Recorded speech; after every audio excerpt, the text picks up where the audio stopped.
La gloire de mon père de Marcel Pagnol. Chapitre 1. Je suis né dans la ville d'Aubagne, sous le Garlaban, couronné de chèvres, au temps des derniers chevriers. Garlaban, c'est une énorme tour de roches bleues plantée au bord du plan de l'Aigle, cet immense plateau rocheux qui domine la verte vallée de l'Uvaune. La tour est un peu plus large que haute, mais comme elle sort du rocher à 600 mètres d'altitude, elle monte très haut dans le ciel de Provence, et parfois un nuage blanc du mois de juillet vient s'y reposer un moment. Ce n'est donc pas une montagne, mais ce n'est plus une colline.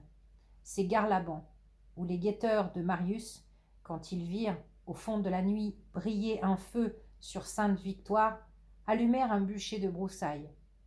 Cet oiseau rouge, dans la nuit de juin, vola de colline en colline et se posa enfin sur la roche du Capitole, apprit à Rome que ces légions des Gaules venaient d'égorger, dans la plaine d'Aix, les 100 000 barbares de Teutobochus.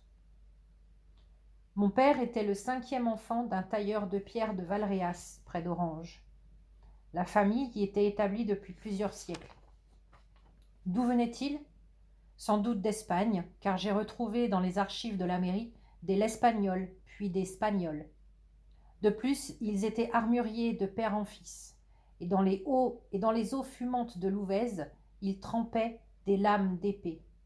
Occupation, comme chacun sait, noblement espagnole. Cependant, parce que la nécessité du courage a toujours été inversement proportionnelle à la distance qui sépare les combattants, les tromblons et les pistolets remplacèrent bientôt les espadons et les colichemardes. C'est alors que mes aïeux se firent artificiers, c'est-à-dire qu'ils fabriquèrent de la poudre, des cartouches et des fusées. L'un d'eux, un arrière-grand-oncle, jaillit un jour de sa boutique à travers une fenêtre fermée dans une apothéose d'étincelles, entouré de soleil tournoyant sur une gerbe de chandelles romaines. Il n'en mourut pas, mais sur sa joue gauche, la barbe ne repoussa plus. C'est pourquoi, jusqu'à la fin de sa vie, on l'appela Loup Rousti, c'est-à-dire le rôti. C'est peut-être à cause de cet accident spectaculaire que la génération suivante décida, sans renoncer aux cartouches ni aux fusées, de ne plus les garnir de poudre, et ils devinrent cartonniers, ce qu'ils sont encore aujourd'hui. Voilà un bel exemple de sagesse latine. Ils répudièrent d'abord l'acier, matière lourde, dure et tranchante, puis la poudre, qui ne supporte pas la cigarette, et ils consacrèrent leur activité au carton, produit léger, obéissant, doux au toucher, et en tout cas non explosible. Cependant, mon grand-père, qui n'était pas monsieur l'aîné, n'hérita pas de la cartonnerie, et il devint, je ne sais pourquoi, tailleur de pierre. Il fit donc son tour de France, et finit par s'établir à Valréas, puis à Marseille. Il était petit, mais large d'épaules et fortement musclé.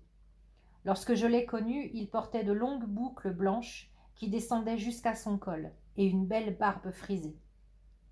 Ses traits étaient fins, mais très nets, et ses yeux noirs brillaient comme des olives mûres.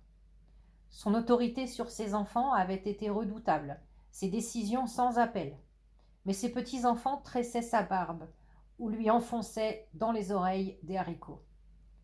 Il me parlait parfois, très gravement, de son métier, ou plutôt de son art, car il était maître appareilleur. Il n'estimait pas beaucoup les maçons. Nous, disait-il, nous montions des murs en pierre appareillée, c'est-à-dire qui s'emboîtent exactement les unes dans les autres, par des tenons et des mortaises, des embrèvements, des queues d'aronde, des traits de Jupiter. Bien sûr, nous coulions aussi du plomb dans des rainures pour empêcher le glissement. Mais c'était incrusté dans les 2 blocs, et ça ne se voyait pas. Tandis que les maçons, ils prennent les pierres comme elles viennent, et ils bougent des trous avec des paquets de mortier. Un maçon, c'est un noyeur de pierres, et il les cache parce qu'il n'a pas su les tailler. Dès qu'il avait un jour de liberté, c'est-à-dire 5 ou 6 fois par an, il emmenait toute la famille déjeuner sur l'herbe, à 50 mètres du pont du Gard. Pendant que ma grand-mère préparait le repas et que les enfants pataugeaient dans la rivière, il montait sur les tabliers du monument, prenait des mesures, examinait des joints, relevait des coupes, caressait des pierres. Après le déjeuner, il s'asseyait dans l'herbe, devant la famille, en arc de cercle, en face du chef-d'œuvre millénaire, et jusqu'au soir, il le regardait. C'est pourquoi, 30 ans plus tard, ses fils et ses filles, au seul nom du pont du Gard, levaient les yeux au ciel et poussaient de longs gémissements. J'ai sur ma table de travail un précieux presse-papier. C'est un cube allongé, en fer, percé en son centre d'un trou ovale. Sur chacune des faces extrêmes, un entonnoir assez profond est creusé dans le métal refoulé. C'est la massette du grand-père André, qui frappa pendant 50 ans la dure tête des ciseaux d'acier. Cet homme habile n'avait reçu qu'une instruction sommaire. Il savait lire et signer, mais rien de plus. Il en souffrit secrètement toute sa vie, finit par croire que l'instruction était le souverain bien, et il s'imagina que les gens les plus instruits étaient ceux qui enseignaient les autres. Il se saigna donc aux 4 veines pour établir ses 6 enfants dans l'enseignement, et c'est ainsi que mon père, à 20 ans, sortit de l'école normale d'Aix-en-Provence et devint instituteur public.